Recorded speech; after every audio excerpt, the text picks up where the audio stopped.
अस्सलामुअलैकुम दोस्तों, welcome to horror story with SK official.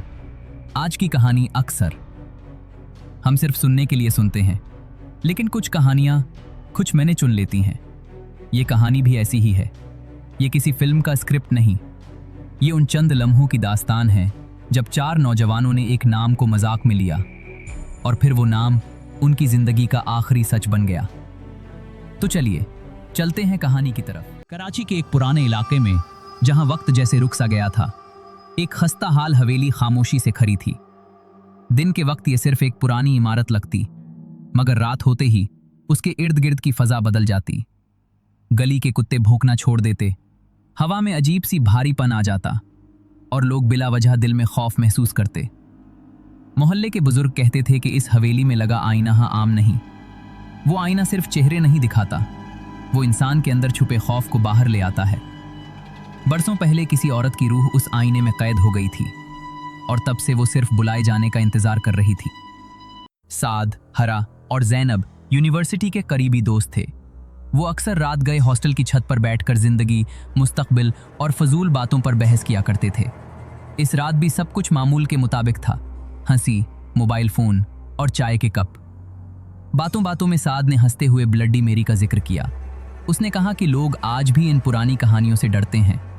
Ali ने कहा लगाया, मगर हरा के चेहरे पर मुस्कुराहट मद्धम पड़ गई। जैनब खामोश रही, जैसे वो कुछ कहना चाहती हो, मगर अल्फाज उसके गले में अटक गए हैं। साद ने तफसील से बताया कि ब्लडी मेरी को कैसे बुलाया जाता है। आधी रात, बंद कमरा, मद्धम रोशनी और आईने के सामने 3 बार नाम। अली के लिए यह सब मजाक था। उसके निसेंडिंग खौफ सिर्फ कमजोर लोगों के लिए होता है। मगर जैनब का दिल तेजी से धड़कने लगा।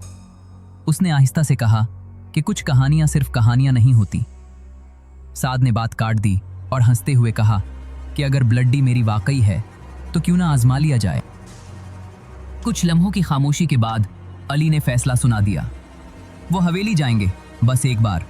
हिरा ने इनकार किया, मगर सबके इसरार पर खामोश हो गई। जैनब की आंखों में आंसू आ गए, मगर किसी ने तवज्जो न दी। ये वो लम्हा था जहां सब कुछ रुक सकता था, मगर इंसानी जिद ने अक्ल पर काबू पा लिया। फैसला हो चुका था और अब वापसी मुमकिन नहीं थी।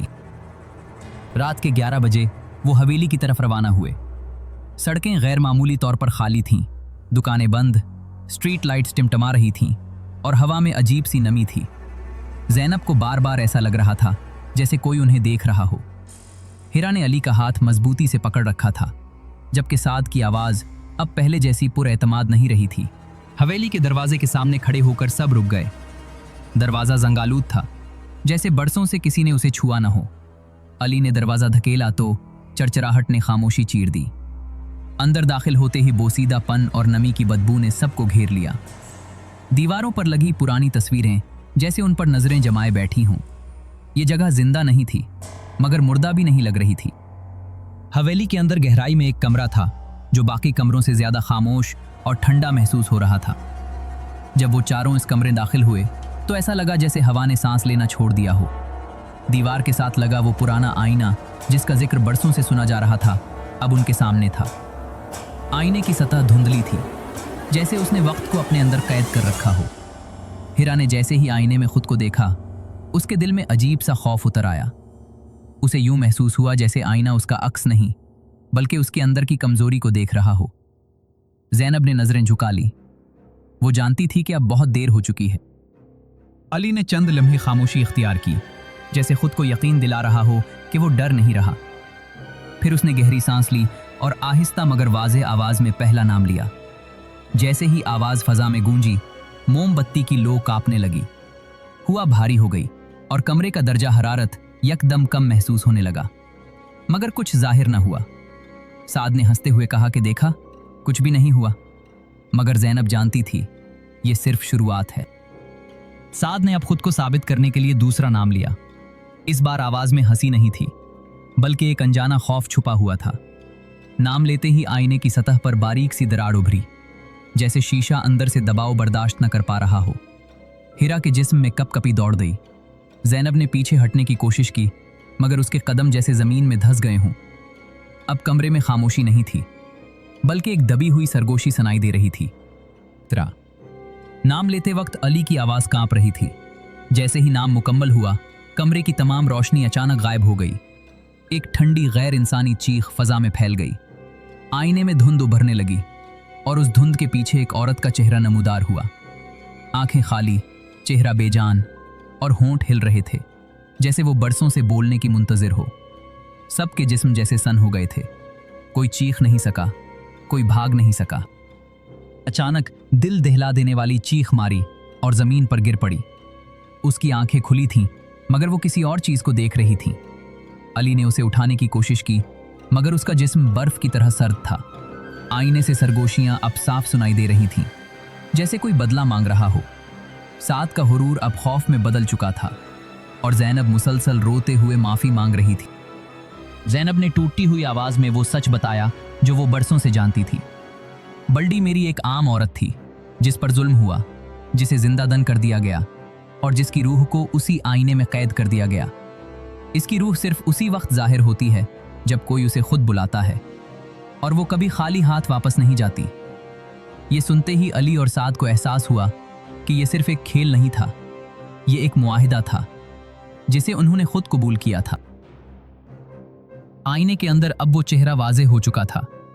धुंध के पीछे वो औरत जैसे मुस्कुरा रही थी, मगर वो मुस्कुराहट खुशी की नहीं, सदियों के गुस्से की थी।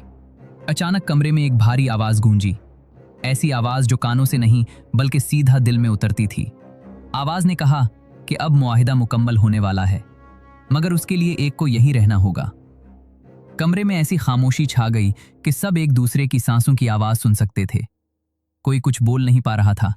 हर एक के जहन में एक ही सवाल था, वो एक कौन होगा? साद ने नजरें झुका ली। उसका हुरूर, उसकी हंसी, सब खत्म हो चुका था।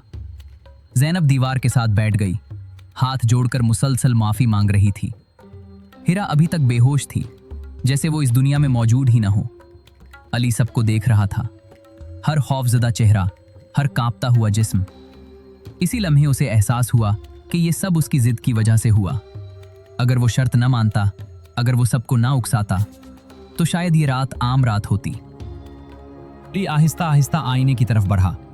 उसके कदम भारी थे, मगर दिल में अजीब सा सुकून उतर रहा था।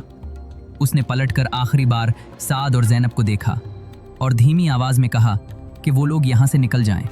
उसने मान लिया था कि कुछ गलतियों का कफ्फारा सिर्फ जान देकर ही अदा होता है। आईने में मॉडर्न चेहरा अब बिल्कुल करीब महसूस हो रहा था, जैसे वो अली के उस फैसले का इंतजार कर रही हो। जैसे ही अली ने आईने के सामने खड़े होकर आंखें बंद की, कमरे में तेज हवा चलने लगी। आईने की सतह जैसे पानी बन गई हो और आहिस्ता आहिस्ता अली का अक्स उसमें खिंचने लगा। साद ने चीखकर उसे रोकने की कोशिश की, मगर उसके कदम आगे न बढ़ सके। चंद लम्हों बाद सब कुछ खामोश हो गया।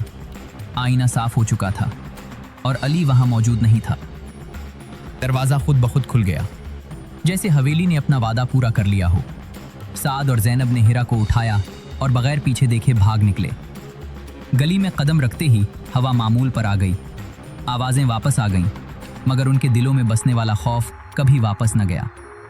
किसी ने पीछे मुड़कर हवेली को नहीं देखा, क्योंकि वो जानते थे कुछ सच दोबारा नहीं देखे जाते। दरवाजा खुद ब खुद खुल गया, जैसे हवेली ने अपना वादा पूरा कर लिया हो। साद और जैनब ने हिरा को उठाया और बगैर पीछे देखे भाग निकले। गली में कदम रखते ही हवा मामूल पर आ गई। आवाजें वापस आ गईं, मगर उनके दिलों में बसने वाला खौफ कभी वापस न गया।